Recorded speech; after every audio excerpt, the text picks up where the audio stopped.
Hey, how's it going, guys? Ricky Summer here, and today I've come back in time to talk about the gangs of Night City. But first, a message from our sponsor. Come for the opportunities. Stay for the culture. Bay City. Alright, Night City Wire Episode 3. So I'm a few days late here, but listen, look. Life. Am I right, brother? Anyway, so in this episode we learned a little bit about Night City as, you know, how it's structured and the districts. They didn't go into detail on the specific districts, which I assume they're saving for a later episode. I would have liked to have learned a little bit more about each one, but I guess we get a little bit of flavor about some of the districts through the gangs, which they went into in a little more detail. So that's what we're mostly going to talk about this video. But just to start off with, because it is interesting, and a couple things popped up that made me go, oh, hold up, wait a second, buddy, yo, right? Night City. Okay, so each district feels different, they said, and there's also like sub-districts or suburbs, I guess. Hey, yeah. Within each of the districts. So that's exciting. It seems like there's going to be a lot of diversity, which is great. I mean, there's nothing, I mean, there are worse things, but one of the things that can really ruin an open world, for me especially, is just a really samey world across the board. It's all well and good to have a huge open world, but if it's all the same from coast to coast, what's the point of that? A great example, in my opinion, is Assassin's Creed Odyssey. It's a huge world with a surprising amount of detail in some areas, but it's just so homogenous. And I'm not sure they really could have fixed that, because it's ancient Greece, it's a real place, you know, it sort of is what it is. But that's one of the problems I had with that game. It's just kind of boring because everything is the same.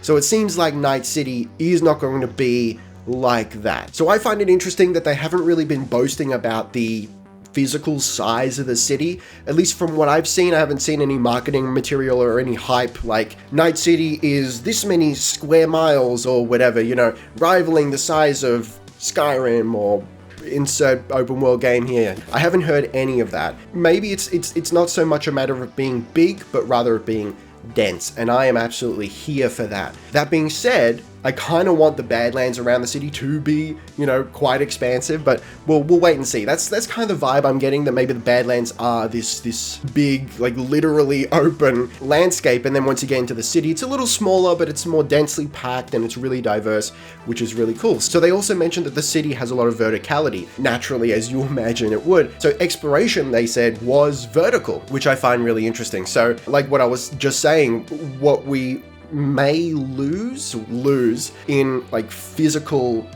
space in size will gain in height, and I quite like that. And what came up from this, which I found particularly interesting and really piqued my interest, was they said that you may stumble across elevators in the world that will take you to higher levels of the city, and that will like open up shortcuts and whatnot. And I immediately thought, like, yo, is it like a pseudo almost Metroidvania vibe, you know, like making your way through a Dark Souls game or something? That's kind of really cool. I really love that concept. I don't recall a game that's really been structured like that before, like an actual open world game that is structured in a semi Metroidvania way.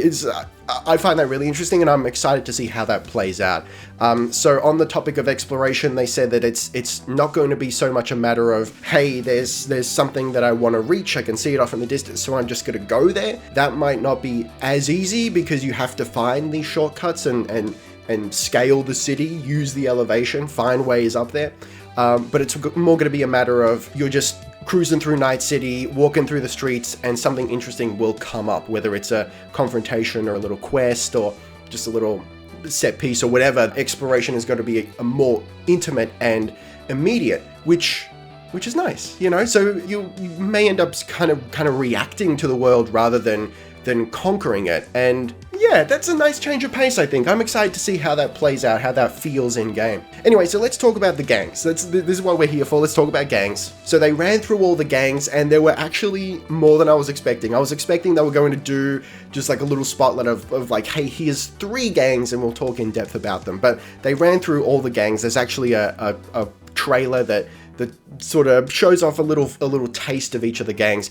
Okay, so first up we've got the Maelstrom gang, and they're full on cyborgs, heavily augmented. We've seen a lot of footage of these guys already. They're the guys that have like the hollowed out skulls with the cybernetic eye pieces. It's horrifying. I got this thing about body horror and like losing limbs and having bits replaced with mechanical horrific versions, and the Maelstrom gang are absolutely triggering that for me. It's horrifying and I love it. So they're meant to be unpredictable, volatile. Their territory is Watson, which appears to be the northern part of the city. So they did show in the Gangs of Night City trailer some of the territories of these gangs, but I've cross-referenced with the wiki to just double check. It seems like some of these gangs don't have territories, so they're not territorial gangs, and other gangs do have territories, or they may share territories with other gangs or be fighting over territories with other gangs. Anyway, next up we've got the Valentinos. Their territory is Haywood. They're a Hispanic gang, honor-bound. Honestly, these guys, if I were to join a gang in real life, I would probably join these guys. And just a little side note here, I really like that CD Projekt Red have not shied away from the cultural element of these gangs. I think it would be really easy to play it safe and really tone down some of the cultural elements here, but I love that they haven't. It adds real world flavor to the gangs. I mean, the world is made up of a bunch of different cultures. This just gives Night City a little bit more authenticity, I think. Next up, we've got 6th Street, which are like patriotic gun-toting yahoos, I guess. Their territory is Haywood and Santo Domingo, I believe. So it looks like they may be at war with the Valentinos, or that, there's going to be conflicts with the Valentinos.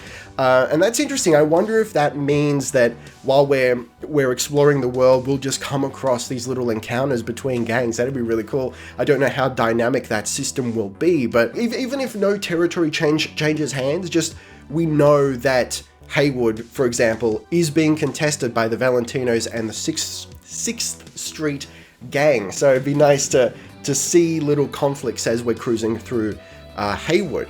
Anyway, next up we've got the Voodoo Boys. Their territory is Pacifica, which I believe it's an ex-resort, a tourist hotspot, and now it's been taken over by the Voodoo Boys, and they're like tech boys, they're hackers maybe. It seems like there's a little bit of mystery surrounding them. They're almost a bit of a myth, so I'm not really sure what's going on with them. Actually, you know what? Can we have a look? This is a terrorist gang of drug dealers. They engage in weird magic rituals. Oh, magic rituals? I may be a voodoo boy. Oh, okay, all right. I'm excited about that. I'm excited to see more about the Voodoo Boys. Then we've got the Animals, and they were sort of the least fleshed out of all the gangs they showed, I think. I do not believe they have a territory. They were described as the craziest fucking gang in the city. Looks like they're beefcakes, so lots of like strength augmentation, and they're just like beefy boys and girls anyway. So maybe they're going to end up being like hired muscle for other gangs. I don't know. That's just based on the fact that they don't have territory and not a lot was said about them other than the fact that it was referencing, I presume, a specific quest in the game.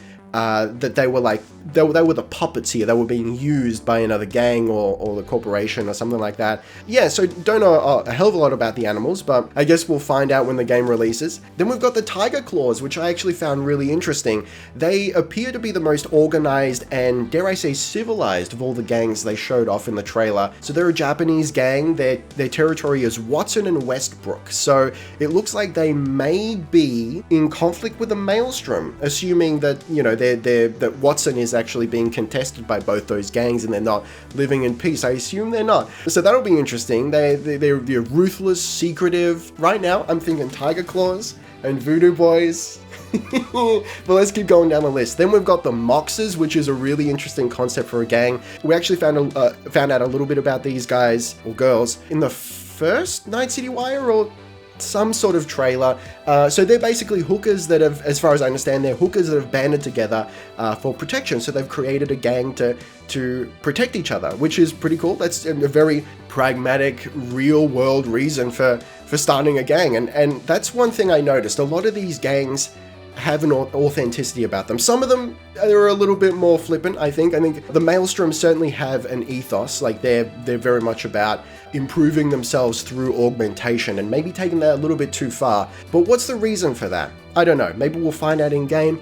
Maybe we won't. But then you've got an example like the Moxes. It's a very real world problem that they need to solve. And so they've started a gang to solve that problem. I like that. It adds some depth to the characters, to the gangs. Then we've got a couple of gangs that are a little bit ambiguous. I think they distinctly showed the Wraiths and the Elder Caldos. Anyway, long story short, they sort of glossed over these two gangs and lumped them in just generally with the Nomads and a little bit of a description of the Badlands. So the Badlands was described as its own ecosystem, which was pretty interesting. I'm really, like I've said this before, but I'm really liking this idea that they're feeding us, that there's Night City and then there's the Badlands, almost like they're two separate entities. I'm excited. I'm really excited to explore the Badlands. It seems like if I'm like reading this correctly, it seems like there's two gangs in the Badlands. So the Wraiths are like maybe tech nomads, is what they look like, and the Elder Caldos. Is that right? Does that seem they look like scavenger nomads, which I think is maybe a little bit more my speed. So the nomads are family oriented, which is nice, you know, like it seemed like a country town, like everyone knows everyone sort of vibe, just struggling to survive. So that's cool. So then they went into just a little bit more detail on how we're going to interact with the gangs. We're going to encounter them when we're exploring Night City. There's going to be interactions with them through quests from fixers, which we talked about in the last video. And sometimes we're actually going to be hired by them, which is very cool. But unfortunately, it was confirmed that we won't be able to join gangs. Which is, look, that's sad, but they explained why. And at least it makes sense. So we're playing a merc. We can't change that, regardless of what kind of character we create, what choices we make, what origin we choose, what game start we choose. It seems like we are a merc from start to finish. And the gangs do not trust mercs. So we may be able to work for the gangs, but we're not going to be able to join the gangs just because they'll never trust us. That being said, there does seem to be this like faction of mercs. They mentioned a faction or a group called Afterlife. And it seems like it's very much this kind of, this merc faction that you have the opportunity to rank up in. And you'll get better jobs and more money as you get, you know, higher and higher in the hierarchy of Afterlife. And you know what? That's kind of cool. I'm kind of into that idea. Outside of the individual character progression, there's this also kind of overarching merc progression that could be a lot of fun. Now, how linear or open that is, we can't say. We have no more information on that other than the fact that there's going to be some sort of progression, presumably by the fact that they did mention that you will get better pay, better jobs from dealing with Afterlife, but we don't know anything else about that. It was also mentioned that the gangs are going to have unique items, so vehicles, clothing, weapons, whether those are going to be rewards for completing jobs for gangs, or maybe we'll be able to steal them off gangs, or, you know, pick them off the corpses of gang members. I don't know, but that's cool. That adds a little more flavor to the world, itemization, and the gangs. So, you know what? I think, ooh, I like the Tiger Claws. I like the Voodoo Boys. I like the Valentinos, I do. There's actually a lot of good gangs here. Like I said, some of them feel, to me at least, some of them feel a little bit shallow from what we know so far. But some of them, just their concepts are really grabbing me. So let me know in the comments, which gang are you most excited to interact with? And, you know, in a hypothetical world where we could actually join a gang, or like if it was in the real world, which gang would you join? Yes, very exciting, very interesting indeed. Okay guys, I'm gonna leave it there for now. A really meaty, enjoyable Night City Wire this time round. Excitement level has increased, I have to admit, and oddly enough, the structure of the world, it's kind of what's doing it for me. I'm really excited to go exploring into nooks and crannies and finding shortcuts. Ooh, yeah. Okay, guys, all right, I'll see you next time. Don't forget to gently caress that like button. Be excellent to each other, and I'll see you next time. Ricky Summer, out.